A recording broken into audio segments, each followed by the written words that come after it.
اے عشق تیری خاطر از قلم فروا خالد، پارٹ نمبر 4۔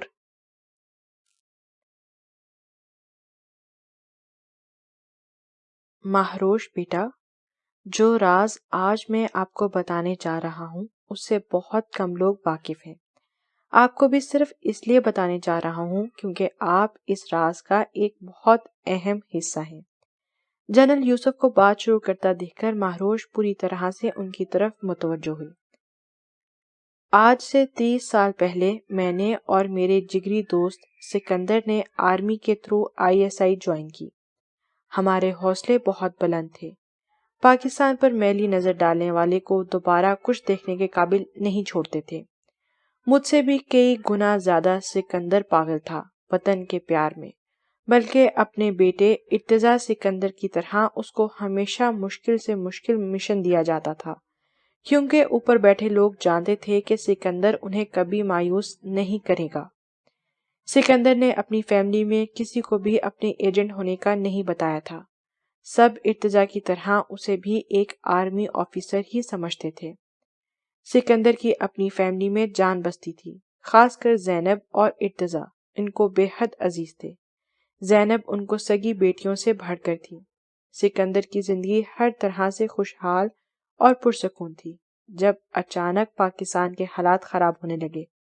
دہشت گردی، ڈرگز کا استعمال اور اغوا عام ہو چکا تھا۔ جب تحقیق سے پتہ چلا کہ یہ تباہی اسلام اور مسلم دشمن ZSK کی پھیلائی گئی ہے، جو بہت سے اسلامی ممالک تباہ کرنے کے بعد اب پاکستان لوٹ چکا ہے۔ اس تباہی اور بربادی کو روکنے کے لیے ہمیشہ کی طرح ZSK سے مقابلہ کرنے کا مشکل ترین مشن میجر سکندر کو سونپا گیا، جس کو ہمیشہ کی طرح سکندر نے پورے جوش اور جذبے کے ساتھ قبول کیا، مگر وہ اس وقت یہ نہیں جانتا تھا کہ یہ مشن اس کی زندگی کا آخری مشن ہونے کے ساتھ ساتھ اس کے خاندان کی بربادی کا بھی باعث بنے گا۔ سکندر نے اس مشن کی تکمیل کے لیے خود کو بھلائے دن رات ایک کر دیے، یہاں تک کہ ایک ہی شہر میں ہوتے مہینوں اپنے گھر والوں سے بات نہ کر پاتا۔ اس کی اس محنت اور لگن کی وجہ سے وہ ZSK کے بہت قریب پہنچ چکا تھا، مگر اس کی بد قسمتی تھی کہ ایجنسی کی طرح اسے اسسٹ کرنے کے لیے جو کیپٹن دیا گیا تھا وہ ZSK کا ایک جاسوس نکلا۔ وہ سکندر کے ZSK کے خلاف اکٹھے کیے گئے ثبوت تو ختم نہیں کر سکا، لیکن ZSK کو ساری اطلاع دے دی، جس کے بعد سکندر کو ثبوت ضائع کر دینے اور پیچھے ہٹ جانے کے لیے دھمکیاں ملنے لگیں۔ سکندر کے ایمان کو خریدنے کی بھی بہت کوشش کی گئی، لیکن وہ سکندر کو اس کے پختہ اور اٹل ارادوں سے پیچھے نہ ہٹا سکی۔ جب ZSK نے دیکھا کہ سکندر اب اس کے خاتمے کے بہت قریب پہنچ چکا ہے، تو اس نے اپنی گھٹیا چال چلتے سکندر کی سب سے بڑی کمزوری، اس کی لاڈلی بہن زینب کو اس کی یونیورسٹی سے اٹھوا لیا۔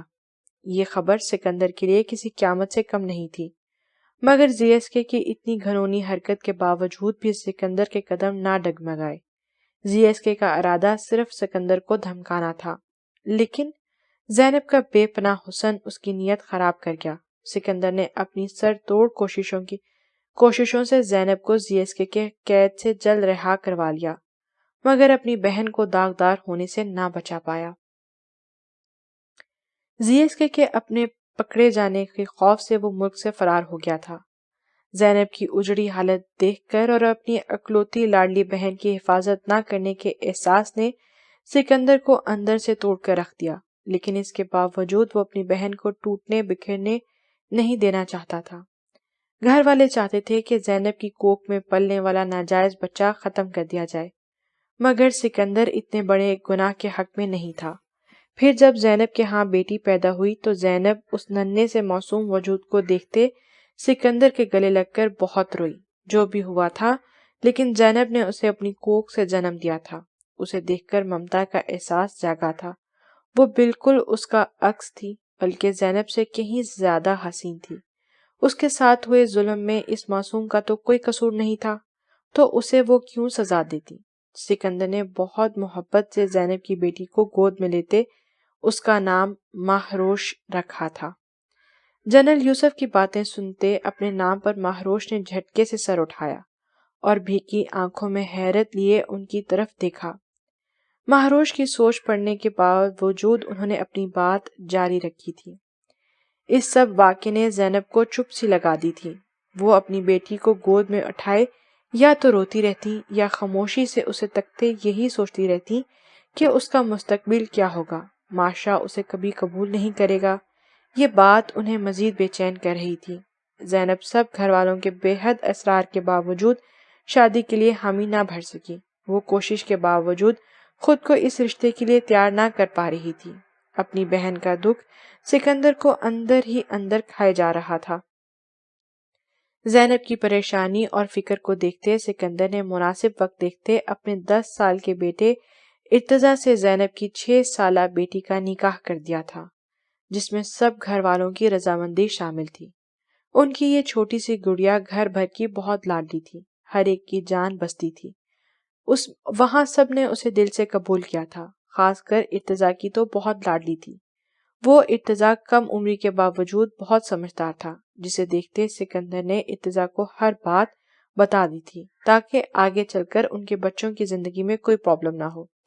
لیکن ارتضیٰ نے بھی ساری سچائی کو کھلے دل سے قبول کیا تھا۔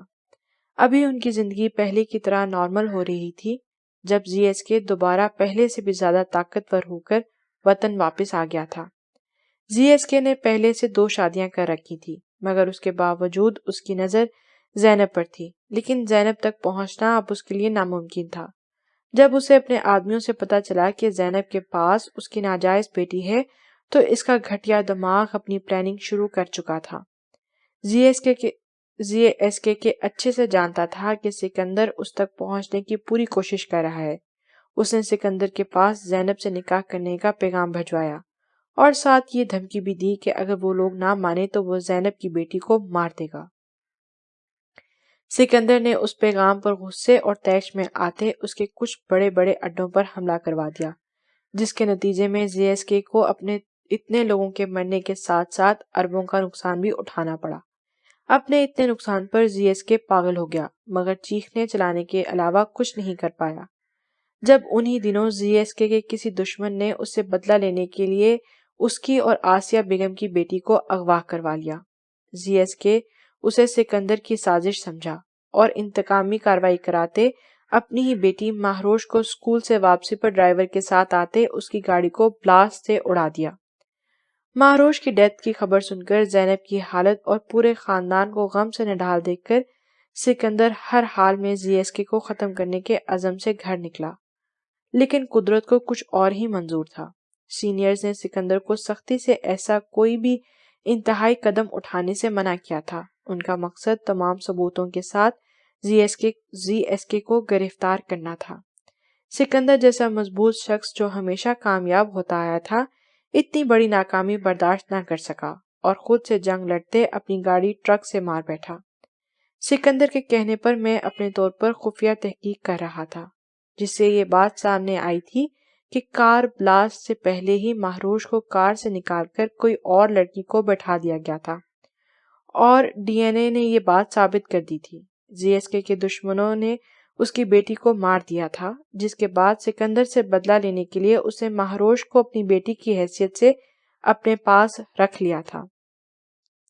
میں یہ ساری سچائی سکندر کو بتائے بغیر کوئی انتہائی قدم نہیں اٹھا سکتا تھا، جس کو ایکسیڈنٹ کے بعد بہت بری حالت میں ہسپتال لایا گیا۔ سکندر کو پورے 1 ہفتے بعد ہوش آیا تھا، مگر اس کی حالت بہت خراب تھی۔ اس نے ICU میں مجھ سے ملنا اور مجھے بلایا تھا۔ یہ بات سن کر مہروش زندہ ہے، سکندر نے مجھے کسی کو بھی بتانے سے منع کر دیا اور وعدہ لیا کہ میں یہ بات کسی کو اور خاص کر ارتضیٰ کو نہ بتاؤں، اس سے مہروش کی زندگی کو خطرہ ہو سکتا تھا۔ میں نہیں جانتا تھا کہ وہ بات میرے اپنے عزیز دوست کی گئی آخری بات ہوگی، لیکن سکندر سمجھ چکا تھا کہ اب اس کے پاس زیادہ سانسیں نہیں بچیں، تو اس نے ایک بیان ریکارڈ کروا دیا جو کہ خاص ارتضیٰ کے لیے تھا۔ میں اس وقت سکندر کی دور اندیشی نہیں سمجھ پایا تھا، مگر بعد میں ارتضیٰ کے اس فیلڈ میں قدم رکھتے اسے جاننے کے بعد سمجھ گیا تھا کہ سکندر نے ایسا کیوں کیا۔ جنرل یوسف کا چہرہ اپنے دوست کے غم کو دہراتے تر ہو چکا تھا۔ جنرل یوسف نے سر اٹھایا اور اس کی طرف دیکھا۔ ZSK مطلب میرے بابا ذوالفقار صمد خان؟ مہروش کے لب ہولے سے پھرپھرائے تھے۔ جنرل یوسف نے سر اٹھایا اور اس کی طرف دیکھا۔ حقیقت جان کر اس کے چہرے پر زلزلے کے آثار تھے۔ ہاں، مولوی صمد خان کا بیٹا، اس مشن پر کام کرتے تم ZSK کی حقیقت سے تو واقف ہو ہی، لیکن ان کے گھر والوں کی ڈیتھ ہو چکی ہے، تو دادو مطلب اس کی ماں کیسے زندہ تھی؟ مہروش ابھی بھی الجھی ہوئی تھی۔ خالہ جان سگی ماں نہیں تھی ذوالفقار کی، بلکہ اس کی سگی خالہ تھی، جنہوں نے اسے اپنی بہن کی آخری نشانی سمجھ کر پال پوس کر بڑا کیا، لیکن یہ جاننے کے بعد کہ وہ غلط سرگرمیوں میں ملوث ہو چکا ہے، وہ کوشش کے باوجود اسے روک نہ پائی۔ سکندر نے مجھ سے وعدہ لیا تھا کہ میں آپ کا ہر حال سے خیال رکھوں اور خاص کر ذوالفقار کے شر سے بچاؤں۔ اسی وجہ سے میں نے خالہ جان سے ملا اور ان کو ذوالفقار کے سکندر کے خاندان پر کیے سارے ظلم کے ساتھ ساتھ آپ کے بارے میں بھی بتایا۔ میرے کہنے پر ہی انہوں نے آپ کو اپنے پاس رکھا، کیونکہ ذوالفقار پر ہم کسی طرح بھروسہ نہیں کر سکتے تھے۔ جنرل یوسف کی بات پر مہروش کے دل کا درد مزید بڑھا تھا۔ کیسی قسمت پائی تھی اس نے کہ اسے اپنے باپ سے ہی خطرہ تھا۔ ارتضیٰ کی مجھ سے اتنی نفرت کی کیا وجہ ہے انکل؟ میرا تو اس سب میں کوئی قصور بھی نہیں، پھر وہ مجھ سے اتنی نفرت کیوں کرتے ہیں؟ اور سکندر انکل نے ارتضیٰ کے لیے کیا بات ریکارڈ کروائی تھی؟ مہروش نے آخرکار وہ بات پوچھ ہی لی جو کب سے اس کو بے چین کر رہی تھی۔ اسے اب سمجھ آ رہا تھا کہ ارتضیٰ کے قریب آنے پر اسے برا کیوں نہیں لگتا تھا۔ وہ اس کا محرم تھا، اور شاید اسی رشتے کی کشش ہی تھی جو اسے ارتضیٰ کی جانب کھینچتی تھی اور اسے محبت کرنے پر مجبور کرتی تھی۔ بیٹا، آپ اچھے سے واقف ہو ارتضیٰ کے غصے سے۔ وہ شروع سے ہی ایسا تھا، اور بہت شارپ مائنڈڈ ہونے کی وجہ سے اسے اپنے خاندان سے پیش آنے والے تمام حالات سے واقف بھی تھا، جس نے اسے مزید پتھر کا بنا دیا۔ سکندر ارتضیٰ کی ISI جوائن کرنے کی خواہش سے واقف تھا اور جانتا تھا ارتضیٰ اس کی خواہش کے پیچھے کا مقصد ZSK کو اس کے انجام تک پہنچانا ہے۔ سکندر جانتا تھا ارتضیٰ اس فیلڈ میں آتے ہی ان باتوں کا بھی پتہ لگا لے گا جو اس سے چھپائی گئی تھی۔ ان میں سب سے پہلی بات ارتضیٰ کی گڑیا یعنی کہ مہروش کے زندہ ہونے کی تھی، اور سکندر جانتا تھا اگر ارتضیٰ کو پتہ چل گیا کہ مہروش زندہ ہے تو وہ ایک پل بھی اسے ذوالفقار کے پاس رہنے نہیں دے گا اور اپنے پاس لے آئے گا، جو کہ ارتضیٰ کے ساتھ ساتھ مہروش کے لیے بھی خطرناک تھا۔ ارتضیٰ کو یہ سب کرنے سے روک سکتی تھی وہ صرف اور صرف ایک چیز تھی، سکندر کی ریکارڈنگ۔ ارتضیٰ کے اس فیلڈ میں آنے کے بعد مجھے جیسے ہی پتہ لگا کہ وہ اپنی خفیہ تحقیق شروع کرنے لگا ہے، میں نے اسے سکندر کی ریکارڈنگ سنا دی، جس میں وہ ارتضیٰ کو اس بات پر یقین دلا رہا تھا کہ ان کی مہروش مر چکی ہے اور ذوالفقار کو اس کے انجام تک پہنچانے کے لیے اپنی قسم دی تھی۔ ارتضیٰ جو اپنے باپ کو آئیڈل مانتا تھا، ان کی زبانی سنی بات پر پورے دل سے یقین کر چکا تھا۔ سکندر اپنی آخری وقت میں اپنے بیٹے سے غلط بیانی کرنے پر بہت تڑپا تھا، لیکن اپنے ملک اور خاندان کی سلامتی کی خاطر مجبور تھا، کیونکہ ارتضیٰ کے جذبات میں اٹھایا گیا ایک قدم بہت بڑی تباہی کا باعث بن سکتا تھا۔ ارتضیٰ اب یہی سمجھتا ہے کہ تم زینب کی بیٹی اور اس کی بیوی کی قاتل ہو، اور اپنے باپ کے کہنے پر مہروش کا نام استعمال کر کے اور اپنے باپ کے نقش قدم پر چل کر ایک بار پھر اسے اور اس کے خاندان کو تکلیف پہنچانا چاہتی ہوں۔ مگر بیٹا، ارتضیٰ تم سے نفرت نہیں کرتا، بہت پیار کرتا ہے، لیکن ابھی سمجھ نہیں پا رہا۔ جنرل یوسف کی بات پر مہروش پھیکا سا مسکرائی تھی۔ انکل، مجھے اپنی ماما سے ملنا ہے، انہیں دیکھنا ہے، پلیز کیا آپ میری مدد کر سکتے ہیں؟ مہروش نے آس بھرے لہجے میں ان کی طرف دیکھا۔ جواب میں جنرل یوسف نے فائل اس کی طرف بڑھائی تھی۔ مہروش نے جیسے ہی اسے کھولا، سامنے ایک بہت خوبصورت اور گریسفل سی خاتون کی پکچر موجود تھی، جو اس کی سگی ماں تھی، جو اس کی طرح ہی اس کے لمس کو ترس رہی تھی۔ مہروش نے ان کے چہرے پر ہاتھ پھیرتے عقیدت سے ان کی تصویر چوم دی تھی۔ جب فائل میں پڑے پیپرز کو کھولا جس پر لکھی تحریر سے اس کا دل دھڑکا تھا، اس کا اور ارتضیٰ کا نکاح نامہ۔ مہروش نے جیسے ہی پارک میں قدم رکھا، ارد گرد کے ماحول نے اس کی طبیعت پر اچھا اثر ڈالا تھا۔ گھر میں تو اسے اپنا دم گھٹتا ہوا محسوس ہو رہا تھا۔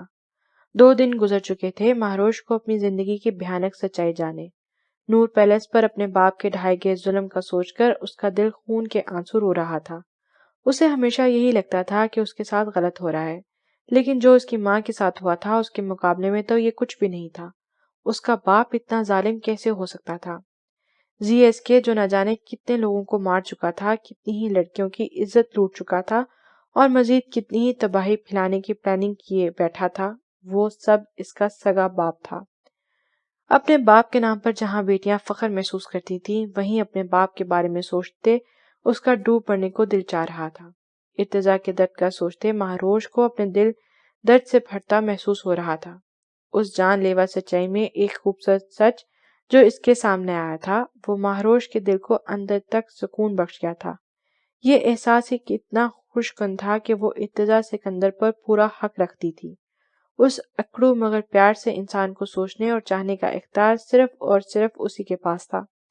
لیکن ارتضیٰ کے بے پناہ نفرت اسے بہت تکلیف دیتی تھی۔ اس کے لیے ارتضیٰ اسے غدار باپ کی بیٹی کی سمجھتا تھا۔ مہروش کو اس وقت اپنے باپ سے شدید نفرت محسوس ہو رہی تھی، لیکن اس نے خود سے عہد کیا کہ وہ ارتضیٰ سمیت باقی سب پر یہ ثابت کر دے گی کہ وہ ایک ملک فروش ظالم درندے کی بیٹی ہونے کے باوجود اس ملک کی محافظ ہے، چاہے اس کے لیے اسے اپنی جان کیوں نہ قربان کرنی پڑے، وہ کرے گی۔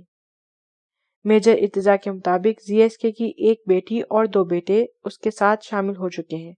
اسے اس بات کا پورا یقین تھا کہ وہ آسیہ ماما کے دونوں بچوں میں سے تو کوئی نہیں ہو سکتا، تو مطلب وہ ان کی دوسری وائف کی اولاد میں سے تھے۔ مہروش اپنے ہی سوچوں میں گم چلتی جا رہی تھی، جب بے دھیانی میں سامنے بڑے پتھر کو نہ دیکھ پائی۔ اس سے پہلے کہ لگنے والی ٹھوکر پر وہ لڑکھڑا کر گرتی، کسی نے اس کا ہاتھ تھام لیا تھا اور گرنے سے بچایا تھا۔ جلدی سے سنبھلتے مہروش نے جیسے ہی نظریں اوپر اٹھائیں، ہمایوں مسکراتی نظروں سے اسے دیکھ رہا تھا، اور یہی لمحہ تھا جب وہاں داخل ہوتے ارتضیٰ کی نظر ان دونوں پر پڑی تھی۔ مہروش کا ہاتھ ہمایوں خان کی گرفت میں دیکھ کر ارتضیٰ نے غصے سے اپنی مٹھیاں بھینجی تھی۔ اس کا دماغ غصے سے کھول اٹھا تھا۔ مہروش نے اپنا ہاتھ کھینچ لیا، لیکن ارتضیٰ کی آنکھوں میں اسے ہمایوں خان کے ساتھ کھڑے دیکھے شعلے نکل رہے تھے۔ وہ ہمایوں کی نگاہوں میں مہروش کے لیے پسندیدگی کے جذبات دور سے ہی دیکھ پا رہا تھا۔ جب خود پر کنٹرول کھوتے وہ طیش کے عالم میں ان دونوں کی طرف بڑھا تھا۔ ارتضیٰ، کیا ہو گیا ہے؟ اتنے غصے میں کہاں جا رہے ہو؟ جازل نے ارتضیٰ کو بازو سے پکڑ کر روکا اور اس کی نظروں کے تعاقب میں سامنے کا منظر دیکھا۔ کیپٹن مہروش اس ہمایوں کے ساتھ کیا کر رہی ہے؟ ذوالفقار تو چلو مان لیتے ہیں اس کا باپ ہے، مگر اس کے اس پالتو کتے کے ساتھ کیوں کھڑی ہے؟ کتنی گھٹیا نظروں سے اسے دیکھ رہا ہے وہ خبیث۔ ارتضیٰ اپنے الفاظ پر غور کیے بغیر چلایا۔ جازل ارتضیٰ کا مہروش کے لیے یہ روپ دیکھ کر حیرت زدہ ہوا تھا۔ تمہیں اپنی ٹیم ممبر کیپٹن مہروش کا اپنے دشمن کے ساتھ کھڑا ہونا اچھا نہیں لگ رہا؟ یا کسی اس لڑکی پر پڑتی نظریں برداشت نہیں ہو رہی تمہیں؟ جازل نے کھوجتی نظریں ارتضیٰ کے ضبط کرتے چہرے پر گاڑی۔ فضول بات مت کرو، وہ لڑکی میرے لیے اتنی امپورٹنٹ نہیں، میں صرف اپنے مشن کی وجہ سے کہہ رہا ہوں۔ ارتضیٰ جازل کی بات کا مطلب سمجھ کر سنبھلتے ہوئے بولا۔ نظریں ابھی بھی ہمایوں کے سامنے کھڑی مہروش پر تھیں۔ وائٹ ڈریس پر بلیک شال سے خود کو کور کیے پرکشش نقوش کے ساتھ وہ لڑکی کسی کو بھی اپنے پیار میں پاگل کرنے کی صلاحیت رکھتی تھی۔ جازل اس کی بات پر مسکرایا تھا۔ ارتضیٰ ایک پل میں ہی اپنی دلی حالت اس پر عیاں کر گیا تھا۔ جازل ارتضیٰ کی آنکھوں میں مہروش کے لیے محبت کی شدت دیکھ سکتا تھا، اور یہی بات اسے سب سے زیادہ حیران کر رہی تھی کہ اتنی محبت کے باوجود وہ مہروش سے بظاہر اتنی نفرت کا اظہار کیوں کرتا تھا۔ جازل ارتضیٰ کی زندگی کی تقریباً ساری باتوں سے واقف تھا، مگر سوائے مہروش والے چیپٹر کے۔ وہ دونوں یہاں کسی شخص کے بارے میں کچھ معلومات اکٹھی کرنے آئے تھے، لیکن ارتضیٰ کا موڈ دیکھ کر جازل کو اب ایسا ہوتا نظر نہیں آ رہا تھا۔ ارتضیٰ کو واپس مڑتا دیکھ کر جازل نے بھی قدم باہر کی طرف بڑھا دیے تھے۔ آپ ٹھیک ہے؟ آپ کو لگی تو نہیں؟ مہروش کے فوراً ہاتھ کھینچنے پر ہمایوں کے لبوں پر مسکراہٹ بکھری تھی۔ نہیں، میں ٹھیک ہوں، تھینکس۔ مہروش سنبھل کر اپنی شال ٹھیک کرتے ہوئے بولی۔ میں اتنا برا بھی نہیں کہ آپ کو 2 منٹ کھڑے ہو کر مجھ سے بات کرنا پسند نہ کریں۔ مہروش کو وہاں سے ہٹتا دیکھ کر ہمایوں اس کے حسن کی تابناکی میں کھوتے ہوئے بولا تھا۔ دیکھیے مسٹر، مجھے یوں انجان لوگوں سے فری ہونے کا بالکل بھی کوئی شوق نہیں، اور آپ جیسے بزدل مردوں سے تو بالکل بھی نہیں، جن کو اکیلا باہر نکلنے سے ڈر لگتا ہے، 10 گارڈز لیے پھرتے ہیں ساتھ۔ مہروش اس دن کی طرح آج بھی ہمایوں کے پیچھے کھڑے گارڈز کو دیکھ کر طنزیہ لہجے میں بولی تھی اور وہاں سے نکل آئی تھی۔ اسے اس شخص کی نظریں کچھ ٹھیک نہیں لگی تھی۔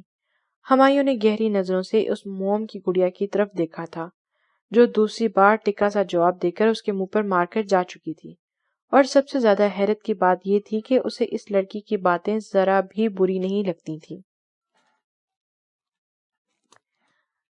آنٹی آپ فکر مت کریں، میں اور مہروش ہیں نا، رحاب کو ایک دن کے اندر ہی ساری شاپنگ کروا دیں گے، ویسے بھی آج کے دن ہم بالکل فری ہیں، زیمل سائمہ بیگم کو تسلی دیتی بولی، جو ارحم کی اتنی جلدی مچانے پر اچھی خاصی ٹینشن میں آ چکی تھی۔ ارحم کی ضد پر شادی سادگی سے ہو رہی تھی، لیکن پھر بھی اپنے اکلوتے بیٹے کی شادی پر سائمہ بیگم اپنے سارے ارمان پورا کرنا چاہتی تھی۔ جی آنٹی، اور تو نہیں مگر ہماری زیمل شاپنگ میں بہت ایکسپرٹ ہے، اس لیے اس طرف سے آپ بالکل ٹینشن فری ہو جائیں۔ مہروش کی بات پر سائمہ بیگم مسکرائیں، جبکہ زیمل نے اسے گھوری سے نوازا تھا۔ آنٹی ویسے یہ ہمارے ہونے والی بھابھی کہاں ہے، اور آپ نے اسے ارحم سے پردے میں ہی کیوں رکھا ہوا ہے؟ زیمل نے روایتی نندو والا انداز اپنایا تھا۔ بالکل فل پردے میں رکھا ہوا ہے، رحاب اوپر ہے جہاں ارحم کو جانے کی بالکل اجازت نہیں، جاؤ آپ لوگ جا کر مل لو۔ سائمہ بیگم کے کہنے پر وہ دونوں رحاب کو ملنے اٹھی تھی۔ ارحم کے ساتھ ان کا بہت پیارا رشتہ تھا، کافی ٹائم سے وہ لوگ ایک ساتھ کام کر رہے تھے، اس لیے ایک دوسرے کے گھروں میں آنا جانا تھا۔ مہروش ارحم کی ایک کال پر اپنا دکھ اندر چھپائے اس کی خوشی میں شریک ہونے پہنچ گئی تھی۔ ارحم کی کوئی بہن نہیں تھی، اس لیے سائمہ بیگم نے تمام ذمہ داری ان دونوں کو سونپی تھی۔ وہ دونوں رحاب کے روم میں داخل ہونے لگیں، لیکن اندر سے آتی آواز پر حیرت سے ایک دوسرے کی طرف دیکھتی وہیں رک گئی تھی۔ میری بات سمجھنے کی کوشش کریں آپ لوگ، ابھی میں اس گھر میں صرف ایک کمرے تک محدود ہوں، جنرل آصف تو دور، ارحم کے روم تک بھی میں نہیں جا سکتی، پھر کیسے لاک کر دوں آپ کو وہ فائل؟ رحاب کی گھبرائی آواز سن کر وہ دونوں خاموش نظروں سے ایک دوسرے کی طرف دیکھتے جیسے سارا معاملہ سمجھ گئی تھی۔ ارحم کے اس طرح اچانک شادی کا شوشہ چھوڑنے کی وجہ، اور وہ بھی اس لڑکی سے جسے وہ کچھ ٹائم پہلے ہی ملا تھا۔ دونوں نے اپنے فیس ایکسپریشن نارمل کرتے دروازے پر ہلکا سا نوک کیا تھا۔ رحاب نے جلدی سے فون بند کرتے اندر آنے کی اجازت دی۔ واو، آپ تو ہماری سوچ سے بھی زیادہ خوبصورت ہیں، رحاب سے مل کر اس کے پاس بیٹھے مہروش ستائشی انداز میں بولی تھی۔ انہیں رحاب بہت ہی پیاری اور معصوم لگی تھی۔ رحاب کو دیکھ کر ابھی تھوڑی دیر پہلے سنی باتوں پر انہیں یقین نہیں آ رہا تھا۔ تھینک یو، مگر آپ سے زیادہ خوبصورت نہیں، رحاب نے مسکرا کر جواب دیا تھا۔ یہ دونوں پیاری پیاری لیڈیز ایک دوسرے کی تعریف ہی کرتی رہیں گی یا شاپنگ پر بھی چلیں گی، ٹائم بہت کم ہے ہمارے پاس۔ زیمل کی بات پر وہ دونوں مسکرائی تھی۔ جی بالکل چلیں، ورنہ اس تیسری حسین لیڈی نے چھوڑنا نہیں ہمیں۔ مہروش رحاب کو تیار ہونے کا اشارہ کرتی زیمل کے ساتھ باہر آ گئی تھی۔ ماہی، تمہیں کیا لگتا ہے ارحم رحاب کی اصلیت سے واقف ہوگا؟ زیمل کی آواز میں اب پہلے جیسا جوش مفقود تھا۔ ارحم اسے بالکل سگے بھائی کی طرح عزیز تھا۔ ارحم اگر واقعی رحاب سے پیار کرتا ہے تو وہ اسے صرف دھوکہ دے رہی ہے، تو یہ بات بہت پریشان کن تھی۔ میرا جہاں تک خیال ہے ارحم سب جانتا ہوگا، کیونکہ رحاب مجھے ایک بہت ہی سادہ سی لڑکی لگی ہے۔ ارحم جیسا شخص اسے اتنی آسانی سے بیوقوف نہیں بن سکتا۔ مہروش کے لہجے میں بھی فکر مندی صاف ظاہر تھی۔ نور پیلس میں اس وقت بالکل خاموشی چھائی ہوئی تھی، سب لوگ اپنے کمروں میں جا کر سو چکے تھے، لیکن ایک وجود ایسا تھا جو پچھلی تمام راتوں کی طرح آج بھی سب سے چھپ کر اپنی عزیز ہستی کی یاد میں تڑپ رہا تھا۔ زینب بیگم ہاتھ میں پکڑے فوٹو کو تکیے جا رہی تھی، جس میں ان کی 6 سال کی ننھی پری کھلکھلا رہی تھی۔ ان کی ہمیشہ کوشش رہی تھی کہ گھر والوں کے سامنے اپنا دکھ عیاں کر کے ان کی پریشانی کا باعث نہ بنے، اس لیے رات کے وقت وہ اپنی گڑیا کے ساتھ ٹائم گزارتی، اپنے دل کی ہر بات اسے کہتی۔ کتنا ہی وقت ایسے بیٹھے بیٹھے گزر گیا تھا۔ جب گھڑی پر ٹائم دیکھتے اپنے آنسو صاف کرتے انہوں نے فوٹو فریم دراز میں رکھ دیا تھا۔ رات کا 1 بج چکا تھا، ارتضیٰ کے آنے کا وقت تھا اور وہ جانتی تھی ارتضیٰ نے سب سے پہلے انہی کے کمرے میں آنا تھا۔ سلیپنگ پلز لے کر زینب کمفرٹر اوڑھتے لیٹ گئی تھی، جب کچھ ہی دیر بعد وہ نیند کی آغوش میں تھی۔ کب سے انتظار کرتی مہروش کھڑکی کے راستے ان کے کمرے میں داخل ہوئی تھی۔ دھیرے دھیرے قدم اٹھاتی مہروش کی بیڈ کی طرف بڑھی تھی۔ زینب پر نظر پڑتے مہروش کی آنکھوں سے آنسو جاری تھے۔ اس کا شدت سے دل چاہا تھا کہ جا کر اپنی ماں کے سینے میں سما جائے، ماں کی گود کی گرمی محسوس کرتے دنیا کا ہر غم بھلا دے، مگر چاہنے کے باوجود وہ ایسا نہیں کر پائی تھی۔ مہروش کتنی ہی دیر ان کے ایک ایک نقش کو اپنے آنکھوں سے حفظ کرتی رہی اور اپنے جذبات پر قابو نہ پاتے جھک کر نرمی سے ان کی پریشانی پر چوم لی تھی۔ مہروش نے ٹائم دیکھا تو جلدی سے واپس کی طرف پلٹی، لیکن کھڑکی سے باہر کا نظارہ دیکھ کر ایک پل کے لیے اس کا دل زور سے دھڑکا تھا اور ساتھ ہی پریشانی بھی بڑھی تھی، کیونکہ میجر انتظار سکندر فون کان سے لگائے سامنے ہی موجود تھا اور اگر وہ یہاں سے اترتی تو فوراً پکڑے جانا تھا۔ مہروش جلدی سے روم کے دروازے کی طرف بڑھی تھی، مگر باہر نکل کر اس کا دماغ چکرا گیا۔ نور پیلس جتنا بڑا تھا، وہاں انجان بندہ دن کے ٹائم بھٹک جاتا، وہ تو پھر رات کی تاریکی میں یہاں گھسی تھی۔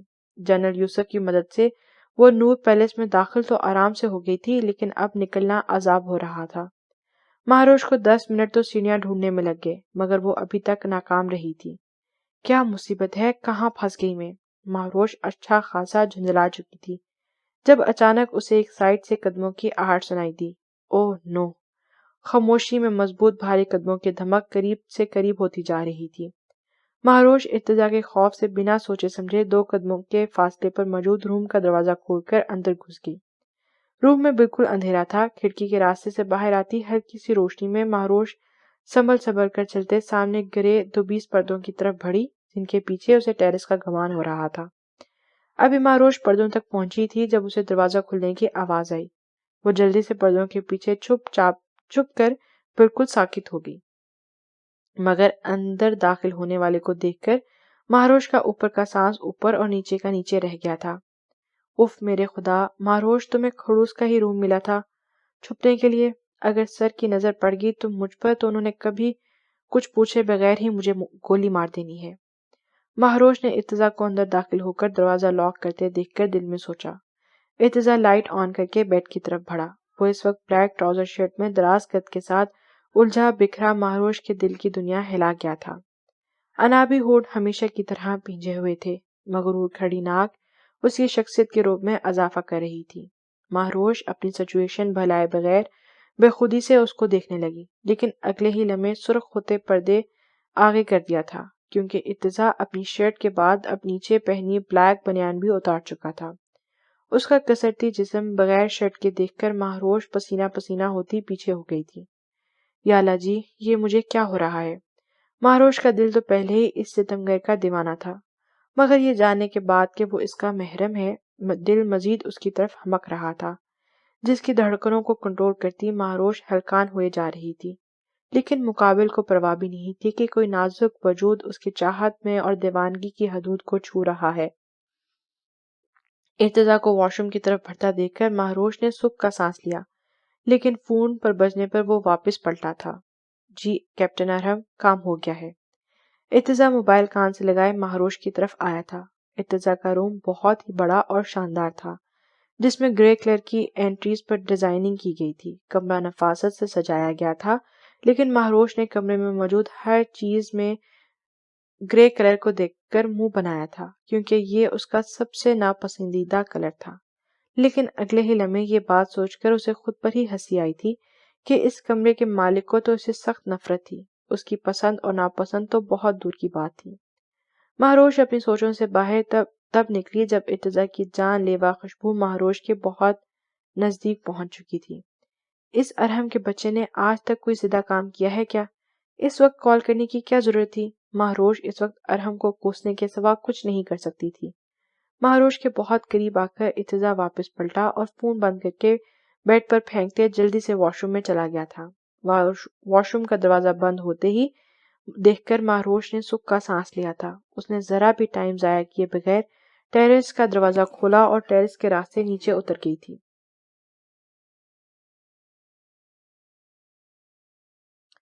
ماما، میں نے آپ سے کہا تھا نا مجھے شادی نہیں کرنی۔ آپ کو کیوں نہیں سمجھ آ رہا میری بات؟ پلیز ماما، میں اپنی اس لائف میں بہت خوش ہوں۔ زیمل اچھی خاصی جھنجھلائی تھی۔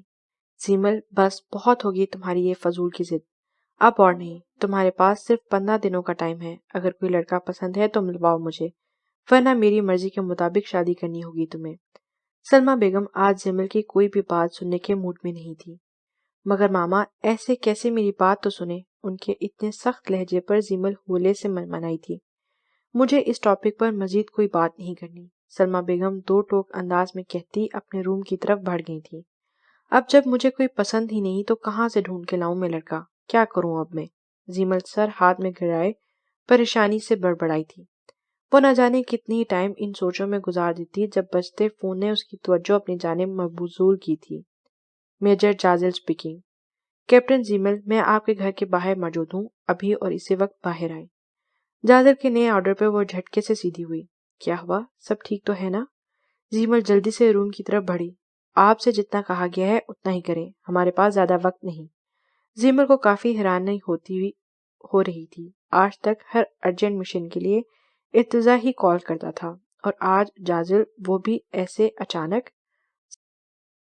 سب خیریت ہے نا؟ ارتضیٰ سر نے تو کچھ بتایا نہیں؟ زیمل کے بیٹھتے ہی جازل نے گاڑی آگے بڑھا دی تھی۔ آپ کے ارتضیٰ سر کا دماغ فی الحال جگہ پر نہیں، اس لیے مجھے بھیج دیا ہے۔ جازل روڈ پر نگاہیں جمائے بولا۔ گاڑی کی سپیڈ بہت زیادہ تھی، جیسے انہیں بہت جلدی کہیں پہنچنا ہو۔ ویسے ہم جا کہاں رہے ہیں؟ جازل کی مسلسل خاموشی پر زیمل کا تجسس بڑھ رہا تھا۔ تھوڑی دیر تک آپ خود ہی دیکھ لیجیے گا۔ جازل کے جواب پر زیمل کو مزید تپ چڑھی تھی۔ اور اگر آپ مجھے بتا دیں گے تو مجھے نہیں لگتا کہ اس بات میں کوئی نقصان ہو جائے گا۔ وہ کہاں چپ ہو کر بیٹھ جانے والی تھی۔ کڈنیپ کر کے لے کر جا رہا ہوں آپ کو کیپٹن زیمل، وہاں جا رہا ہوں جہاں آپ اور میرے سوا کوئی نہیں ہوگا۔ جازل زیمل کی جانب جھکتے اس کی آنکھوں میں دیکھ کر بولا تھا۔ زیمل اس کی اس بات سے زیادہ اس کے انداز پر جزبز ہوئی تھی۔ بدتمیز میجر، سیدھی طرح جواب نہیں دے سکتا کسی بات کا۔ زیمل نے دل میں کوسا اور خاموشی سے باہر کی طرف دیکھنے لگی تاکہ راستے کا تعین کر سکے۔ جازل نے چپ سادھ کر بیٹھی زیمل کو مسکراتی نظروں سے دیکھا تھا۔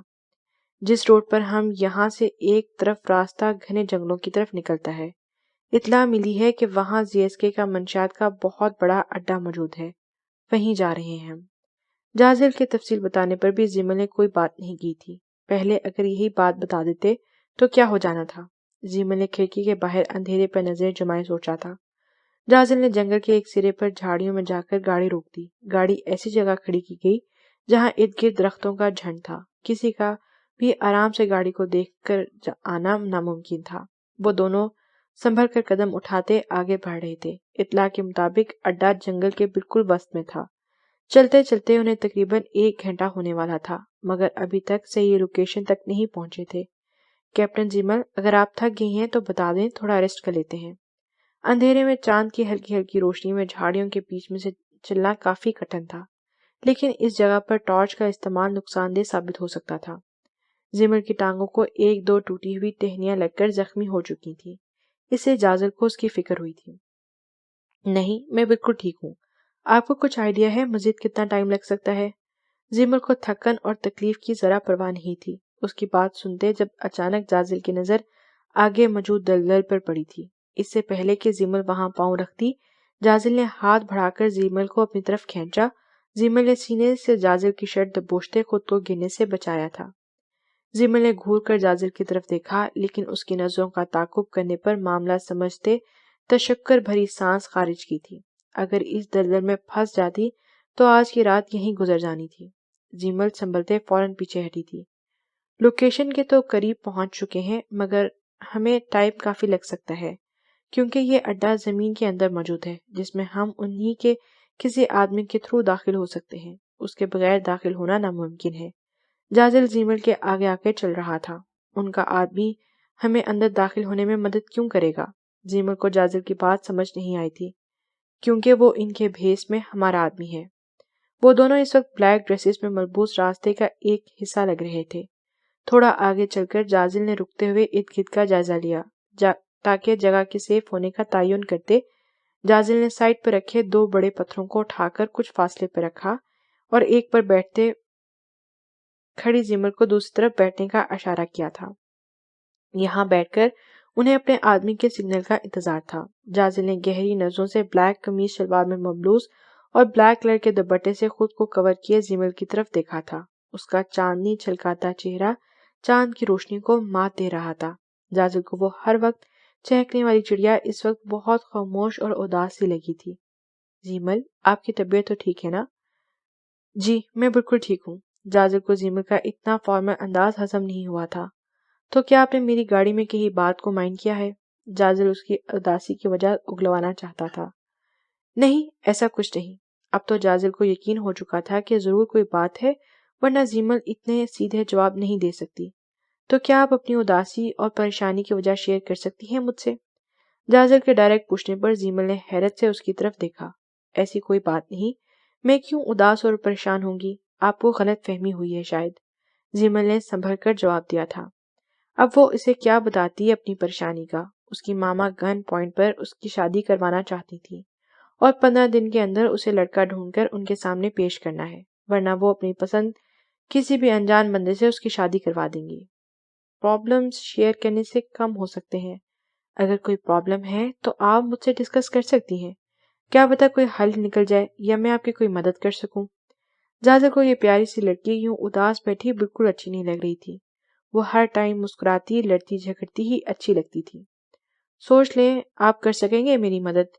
زیمل نے جازل کی بات کو مذاق میں اڑایا تھا۔ بالکل، آپ اپنی پرابلم بتائیں، بندہ حاضر ہے۔ یہ ان کی تمام ملاقاتوں میں پہلی دفعہ تھا کہ وہ بغیر لڑے اتنے آرام سے ایک دوسرے سے بات کر رہے تھے۔ شادی کریں گے مجھ سے؟ اس نے ایسے پوچھا جیسے نارملی بندہ کسی سے کھانے کا پوچھتا ہو۔ زیمل کی اس غیر متوقع بات پر جازل نے حیرت سے آنکھیں پھاڑے اس کی طرف دیکھا تھا، جو اس کے فیس ایکسپریشن پر ہنس رہی تھی۔ کیا ہوا میجر جازل ابراہیم؟ ابھی تھوڑی دیر پہلے تو بڑی بڑی باتیں کر رہے تھے، اب کیا ہوا؟ زیمل نے ہنستے ہوئے اس کا مذاق بنایا۔ کیپٹن زیمل، آپ سیریس میں یہی پرابلم تھی آپ کی؟ جازل کو یقین کرنا کافی مشکل ہو رہا تھا۔ جی، یہی پرابلم ہے۔ میری ماما کی طرف سے مجھے دھمکی ملی ہے کہ 15 دن کے اندر لڑکا ان کے سامنے حاضر کروں یا ان کی پسند پر رضامندی دے دوں، ورنہ انجام کی ذمہ دار میں خود ہوں گی۔ لیکن آپ پریشان نہ ہوں میجر صاحب، مذاق کر رہی تھی میں آپ سے۔ زیمل نے اس کی مشکل آسان کی تھی۔ لیکن اب میں سیریس ہوں، جازل کچھ سوچتے ہوئے بولا۔ کیا مطلب؟ زیمل نے سوالیہ نظروں سے دیکھا۔ میں آپ کی مدد کر سکتا ہوں کیونکہ آپ کی مدد کرنے سے میرا بھی پرابلم سالو ہو سکتا ہے۔ جازل نے اپنے دماغ میں آنے والے آئیڈیا پر خود ہی کو داد دی تھی۔ میجر جازل، آپ کیا پہیلیاں بجوا رہے ہیں؟ مجھے سمجھ نہیں آ رہا آپ کی بات۔ زیمل الجھن کا شکار ہوئی تھی۔ آپ بھی شادی نہیں کرنا چاہتی اور میں بھی، لیکن ہم دونوں کے گھر والے کچھ سننے کو تیار ہی نہیں، تو کیوں نہ ہم دونوں ایک ڈیل کر لیں؟ جازل کی بات ابھی بھی زیمل کے اوپر سے ہی گزری تھی۔ کیسی ڈیل؟ ہم دونوں گھر والوں کو کہیں گے کہ ہمیں ایک دوسرے کو پسند کرتے ہیں اور نکاح کرنا چاہتے ہیں، مگر رخصتی اپنے اس مشن کے کمپلیٹ ہونے کے بعد کریں گے۔ اس طرح گھر والوں کے ارمان بھی پورے ہو جائیں گے اور ہماری ٹینشن بھی ختم ہو جائے گی۔ اور جہاں تک بات ہے رخصتی کی، تو مشن کے پورا ہونے تک ہم رخصتی سے پہلے کسی نہ کسی طرح یہ نکاح والا ایگریمنٹ ختم کر دیں گے۔ جازل کو شادی دنیا کا سب سے مشکل کام لگتا تھا۔ اس کے مطابق وہ جس فیلڈ میں تھا وہاں کسی بھی وقت کوئی اندھی گولی ان کا خاتمہ کر سکتی تھی، تو وہ خود سے کسی کو منسلک کر کے اس کی زندگی خراب نہیں کرنا چاہتا تھا، لیکن اپنی ماں اور بہنوں کی خواہش کی خاطر وہ اتنا تو کر ہی سکتا تھا۔ زیمل کو اس بات کا تو ذرا اندازہ ہی نہیں تھا کہ جازل بھی اس جیسی پریشانی کا شکار ہو سکتا ہے۔ جازل کا دیا آئیڈیا اس کی پریشانی ختم تو کر سکتا تھا، لیکن کیا اس پر اتنا ٹرسٹ کرنا چاہیے؟ اور کیا یہ غلط نہیں ہوگا کیونکہ اس رشتے میں 2 لوگ نہیں 2 فیملیز بھی جڑی ہیں؟ کیا ہوا کیپٹن زیمل، پسند نہیں آیا آپ کو میرا آئیڈیا؟ نہیں، ایسا نہیں، مگر مجھے سمجھ نہیں آ رہا کہ کیا یہ سب ٹھیک رہے گا۔ ہم اس طرح اپنے ایک دوسرے کے گھر والوں کو دھوکہ نہیں دیں گے۔ بعد میں جب یہ رشتہ ختم ہوگا تو ان کی فیلنگز ہرٹ نہیں ہوں گی کیا؟ زیمل بہت کنفیوژن کا شکار تھی۔ آئی نو یہ بہت بڑا فیصلہ ہے اور اپنوں کی فیلنگز بھی ہرٹ ہو سکتی ہیں، لیکن کسی کو خود سے وابستہ کر کے اس کی زندگی خراب کرنے سے یہ سب سے زیادہ بہتر ہے۔ ابھی ہم لوگ اپنی لائف کے سب سے اہم اور خطرناک مشن میں قدم رکھ چکے ہیں، جس میں آگے چل کر کچھ بھی ہو سکتا ہے۔ ہمارے پیرنٹس صرف اور صرف ہماری خوشی چاہتے ہیں۔ وہ لوگ یہ نہیں جانتے کہ ہم کس فیلڈ کا حصہ ہیں، اس لیے صرف ان کی خوشی کی خاطر کسی تیسرے کو اپنی زندگی میں شامل کر کے خوشیوں سے محروم کرنا بھی غلط ہے۔ جازل نے بات ختم کر کے زیمل کی طرف دیکھا جو اسے دیکھ رہی تھی۔ جازل کی بات اس کے دل کو لگی تھی۔ اس کی ماما نہیں جانتی تھیں کہ وہ ایک ایجنٹ ہے۔ اس کی زندگی اس سے بھی زیادہ اس وقت ملکی امانت تھی جسے اسے اپنی ٹیم کے ساتھ مل کر ZSK جیسی آفریت سے نجات دلانا تھا۔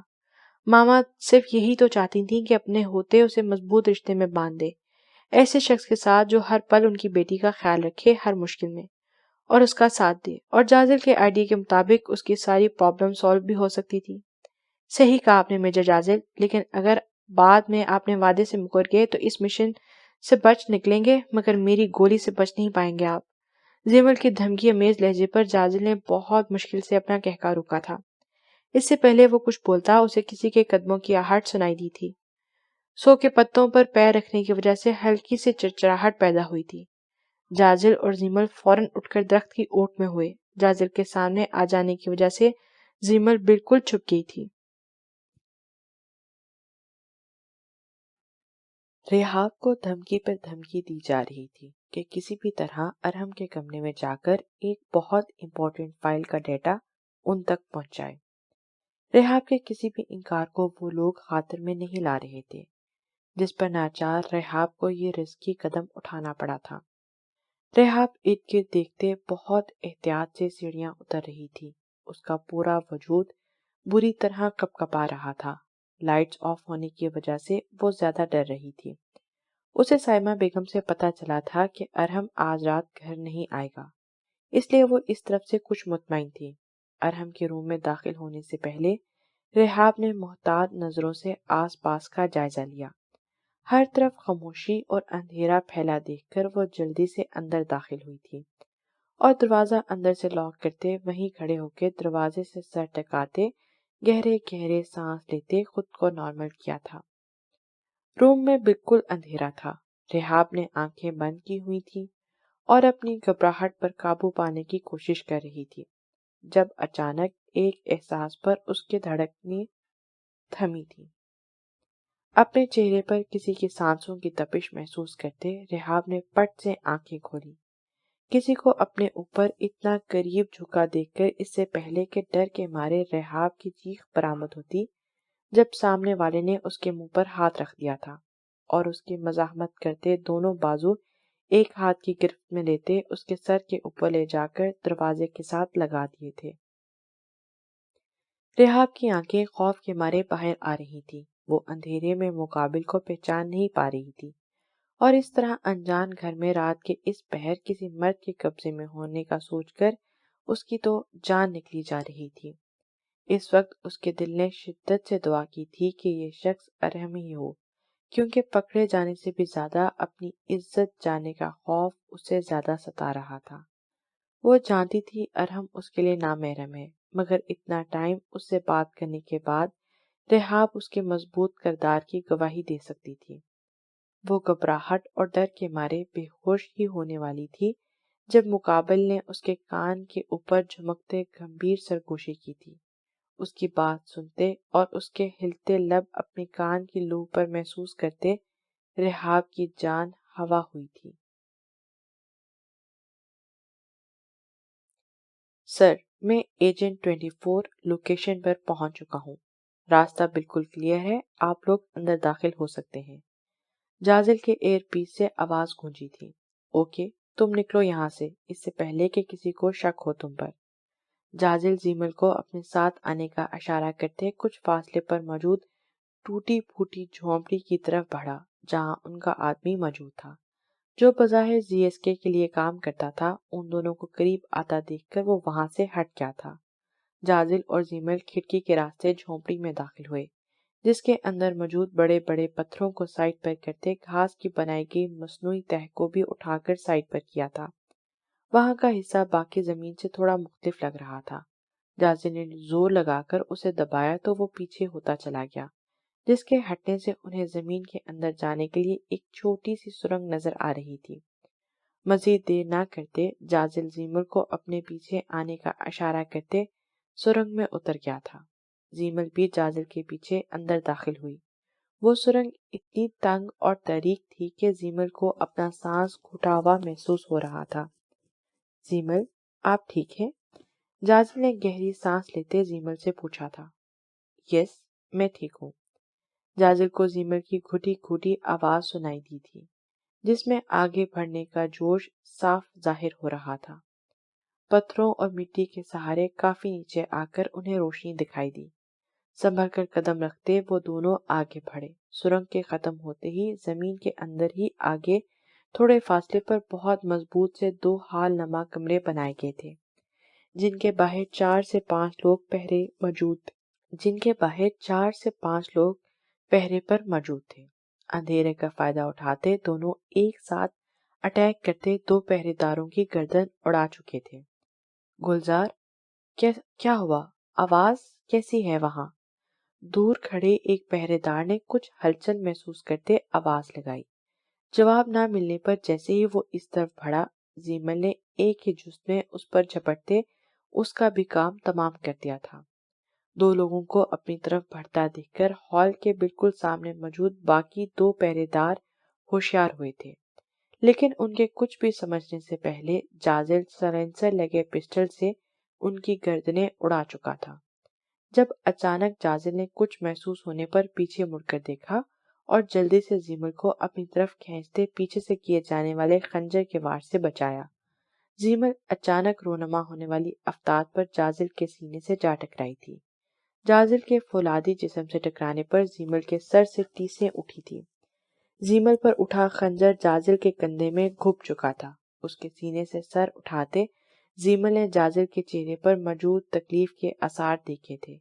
یہ اندھیرے میں ایک طرف سے چھپ کر بیٹھے ان کے ایک اور ساتھی کی حرکت تھی، جو ایک بار پھر حملہ آور ہوا، مگر جازل جیسے باڈی بلڈر کو قابو کرنا اتنا آسان کام نہیں تھا، اور یہی ہوا۔ اگلے چند سیکنڈز بعد وہ شخص جازل کے رحم و کرم پر تھا۔ زیمل جازل کو اس پر قابض ہوتا دیکھ کر پہلے ہی ہال کے قریب پہنچ چکی تھی۔ جس کمرے میں اس نے قدم رکھا وہاں منشیات کا نام و نشان نہیں تھا، لیکن ایک طرف 4 لوگ شراب کے نشے میں دھت تاش کھیلنے میں مصروف ادھر ادھر جھول رہے تھے۔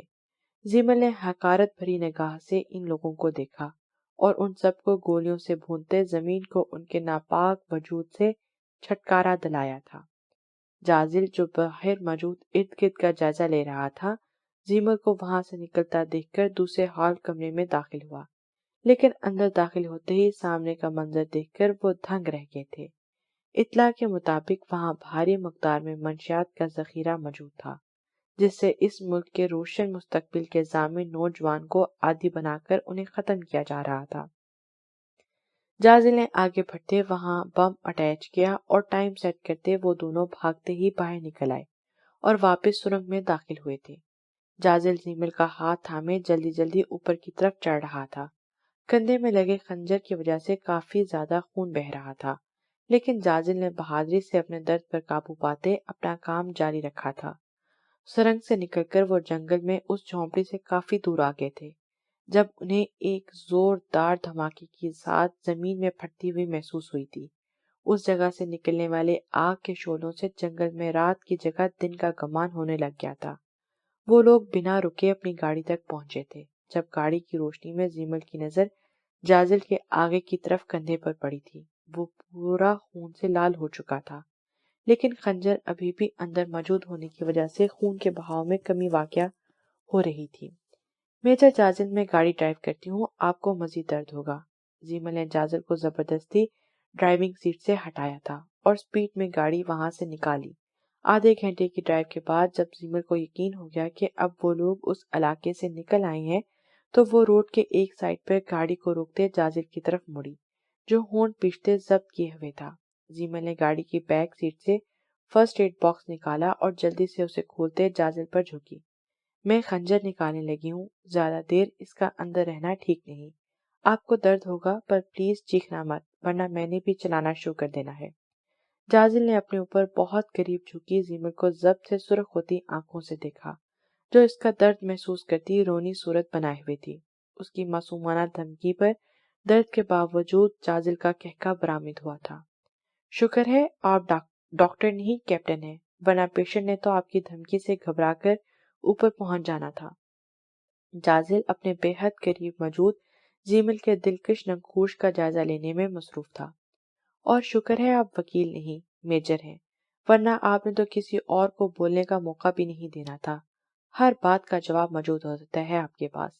زیمل نے جازل کو اپنی اوٹ پٹانگ باتوں میں مصروف کرتے، خنجر پر گرفت مضبوط کرتے باہر کھینچا تھا اور ساتھ ہی خون کا فوارہ پھوٹ پڑا تھا۔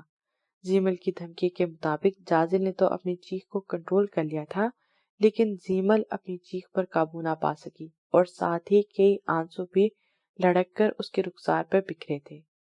Why are you crying؟ جازل اپنا درد بھلائے سنجیدہ نظروں سے اس کی طرف دیکھ رہا تھا۔ زیمل کی آنکھوں میں موجود آنسو جازل کو بے چین کر رہے تھے۔ زیمل بغیر جازل کی بات کا جواب دیے اس کے زخم سے نکلنے والے خون روکنے میں ہلکان ہو رہی تھی اور ساتھ ساتھ آنسو بھی بہائے جا رہی تھی۔ وہ بظاہر جتنا بھی مضبوط اور سخت بننے کی کوشش کرتی، لیکن اندر سے وہ ایک حساس اور نرم دل کی مالک تھی۔ کسی کا اس طرح خون بہتا دیکھنا اور اس کی وجہ بھی اگر وہ خود ہو تو یہ اس کے لیے بہت تکلیف دہ عمل تھا۔ جازل نے خود کو ضبط پر کھوتے دوسرے ہاتھ سے زیمل کے آنسو ہاتھ کی پوروں سے چنے اور اس کو اپنے قریب ترید کیا۔ زیمل اس کی پہلی حرکت پہ ہی ساکت تھی، جب اس کے سینے کے اوپر خود کو بالکل گرا دیکھ کر وہ کچھ بول ہی نہ پائی۔ اس وقت وہ خود بھی اپنی کیفیت سمجھنے سے قاصر تھی۔ اسے اچانک سے کیا ہو رہا تھا؟ اس شخص کا درد اسے اتنا تکلیف کیوں دے رہا تھا؟ میں تو آپ کو بہت بہادر آفیسر سمجھتا تھا، لیکن یہ کیا؟ ذرا سا خون دیکھ کر آپ تو سہمی ہوئی ہرنی لگ رہی ہیں۔ جازل کے بظاہر سنجیدہ لہجے مگر آنکھوں سے جھانکتی شرارت دیکھ کر زیمل نے خود کو دیے جانے والے نام پر اسے غصے سے گھورا تھا، لیکن جازل کی دھڑکنیں اپنے بہت قریب محسوس کرتے، اپنی پوزیشن کا خیال آتے وہ شرمندہ سی ہوتی فوراً اس کے سینے سے پیچھے ہٹی تھی، جو بہت ہی پرشوق نظروں سے اسے دیکھ رہا تھا۔ آج جازل کو زیمل کے بہت ہی منفرد اور پیارے روپ دیکھنے کو مل رہے تھے، جنہیں وہ اپنا درد بھلائے انجوائے کرنے میں مصروف تھا۔ زیمل اس کی پل پل بدلتی نظروں سے کنفیوز ہوتے جلدی جلدی زخم پر دوا لگا کر سرجیکل ٹیپ سے پٹی کو کور کرتی فوراً سے پہلے پیچھے ہٹی تھی۔ میں واقعی میں بہت بہادر ہوں، لیکن کسی کا اس طرح خون نکلتا دیکھ کر میں برداشت نہیں کر سکتی۔ زیمل کہاں چپ رہنے والی تھی؟ سنبھل کر بیٹھتے فوراً اسے جواب لٹایا تھا، جس پر جازل مسکرائے بنا نہ رہ سکا۔ میں ڈرائیو کرتا ہوں، یہاں کا رستہ ٹھیک نہیں، آپ تھک جائیں گی۔ زیمل کو گاڑی سٹارٹ کرتا دیکھ کر جازل سیدھا ہوتا بولا تھا، بالکل بھی نہیں، میں ڈرائیو کر لوں گی، آپ آرام سے پیچھے ہو کر بیٹھیں۔ زیمل نے اسے سختی سے منع کرتے گاڑی آگے بڑھا دی تھی۔ اسے اب جازل کی فکر ہو رہی تھی، کیونکہ خون بہت زیادہ بہہ جانے کی وجہ سے اس کا رنگ زرد ہو رہا تھا، جبکہ جازل بالکل ریلیکس تھا۔ اس کے لیے بالکل نارمل بات تھی۔ انڈیا میں مشن کے لیے جانے سے پہلے اسے اور ارتضیٰ کو جتنی سخت ٹریننگ دی گئی تھی، یہ درد تو اس کے آگے کچھ بھی نہیں تھا۔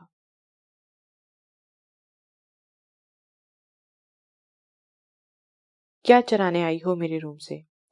ارہم کی آواز اتنی مدھم تھی کہ ریحاب بھی بمشکل سن پائی۔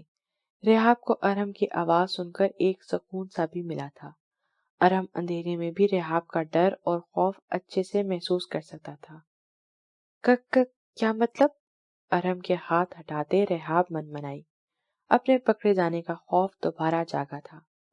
ایک دل ہی تو تھا مجھے غریب کے پاس، وہ تو تم نے چرا لیا، اب اس وقت میرے کمرے میں آ کر جان بھی لینے کا ارادہ ہے کیا؟ ارہم ہونٹوں پر ہنسی سجائے بولا، جب اس کی بات سن کر ریحاب نے تشکر بھرا سانس خارج کیا تھا۔ وہ میں پانی لینے آئی تھی کچن سے، راستہ بھول گئی اور ادھر آ گئی، پلیز میرا ہاتھ چھوڑے، مجھے جانے دے۔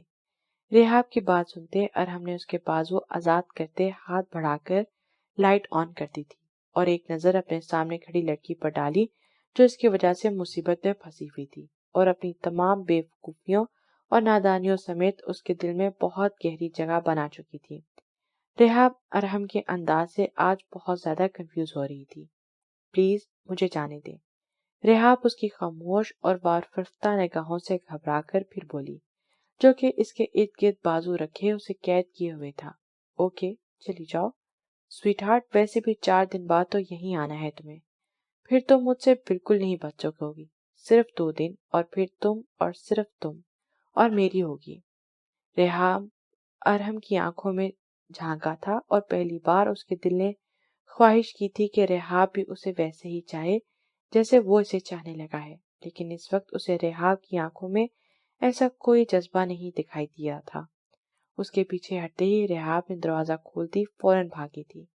ریحاب کے نکلتے ہی ارحم کے تاثرات سخت ہوئے تھے۔ وہ اچھے سے جانتا تھا ریحاب کا اس روم میں آنے کا مقصد۔ ریحاب کو جس طرح بلیک میل کیا جا رہا تھا، ارحم کے لیے یہ برداشت کرنا بہت مشکل تھا، لیکن ابھی کچھ ٹائم خاموش رہنا اس کی مجبوری تھا۔ ماہی، بات تو سنو نا یار، میں بتا تو رہی ہوں نا تمہیں۔ زیمل مسکین سا منہ بنائے شعلہ جواں بنی مہروش کی طرف دیکھا، جو اس وقت اسے کسی صورت بخشنے کے موڈ میں نہیں تھی۔ ابھی بھی کیا ضرورت تھی بتانے کی؟ آرام سے شادی کر کے بتانا تھا۔ پہلے یہ ارحم صاحب اور اب تم۔ مجھے بات ہی نہیں کرنی تم دونوں سے۔ مہروش نے زیمل کے ساتھ ساتھ ارحم کو بھی لپیٹ میں لیا تھا۔ زیمل اور ارحم اس وقت مہروش کے گھر پر موجود تھے۔ پہلے ارحم نے سب کچھ طے کر کے انہیں اچانک شادی کی نیوز دی تھی، اور اب زیمل نے بھی اسے جازل کے ساتھ اپنی بات طے ہونے کا بتایا تھا۔ مہروش اس وقت بہت غصے میں تھی دونوں پر۔ زیمل کی بچی، تمہارا قصور ہے سارا، میری شادی تو ہونے دیتی پہلے، تمہیں کس بات کی جلدی تھی اتنی؟ ارحم نے بھی زیمل کو گھورا، جو ایسے مجرموں کی طرح کھڑی تھی جسے بہت بڑا قصور کر دیا ہو۔ جازل نے جیسے ہی اپنے گھر والوں کو زیمل کا بتایا، وہ بغیر کسی تاخیر کیے جازل کے پلان پر نہ پھر جائے، ہتھیلی پر سرسوں جماتے اگلے ہی دن زیمل کے گھر رشتہ لینے پہنچ گئے تھے۔ سلمیٰ بیگم کو تو پہلی ہی نظر میں جازل بہت پسند آیا تھا، اس لیے انہوں نے اس رشتے پر کوئی اعتراض نہیں کیا، اور اوپر سے زیمل کے اتنے آرام سے اقرار کرنے پر ان کی خوشی کا کوئی ٹھکانہ ہی نہ رہا۔ جازل اور زیمل نے پلان کے مطابق اپنے گھر والوں سے رخصتی مشن کے کمپلیٹ ہونے تک ملتوی کرنے کا وعدہ لیا تھا، جس پر نہ چاہتے ہوئے بھی بڑوں کو ان کی بات ماننا پڑی تھی، لیکن ابھی بھی ایک بات منوا کر ہی رہے تھے، جس کے مطابق نکاح 1 ہفتے کے اندر اندر کرنے کا کہا گیا تھا۔ ارتضیٰ کو بھی جازل سب کچھ بتا چکا تھا، اس لیے وہ بھی وہاں موجود تھا، اور اپنی ٹیم ممبرز کے اس اچانک شادیوں کا سیزن شروع کرنے پر کافی جھنجھلاہٹ کا شکار بھی تھا۔ اس کے مشورے کے مطابق ارحم کے نکاح کے ساتھ ساتھ زیمل اور جازل کا نکاح ایک ہی جگہ پر ہو جانا طے پایا تھا۔ یہ سب اتنی جلدی 2 دنوں کے اندر ہوا تھا کہ زیمل مہروش کو کچھ بتا ہی نہ پائی، اور آج تیسرے دن مہروش کے آگے اس کی پیشی لگی ہوئی تھی، جس میں ارحم کو بھی اس نے ساتھ گھسیٹ لیا تھا۔ ارحم، تمہیں یہاں معاملہ سنوانے بلایا ہے، مزید خراب کرنے کے لیے نہیں۔ زیمل نے ارحم کو تنبیہ کرتے آنکھیں نکالی تھی۔ تم دونوں کو میرا گھر ہی ملا ہے لڑائی کرنے کا، اٹھو اور نکلو یہاں سے، مجھے کوئی بات نہیں کرنی تم دونوں سے۔ مہروش ان کے نان سیریس ایٹیٹیوڈ سے مزید تپی تھی۔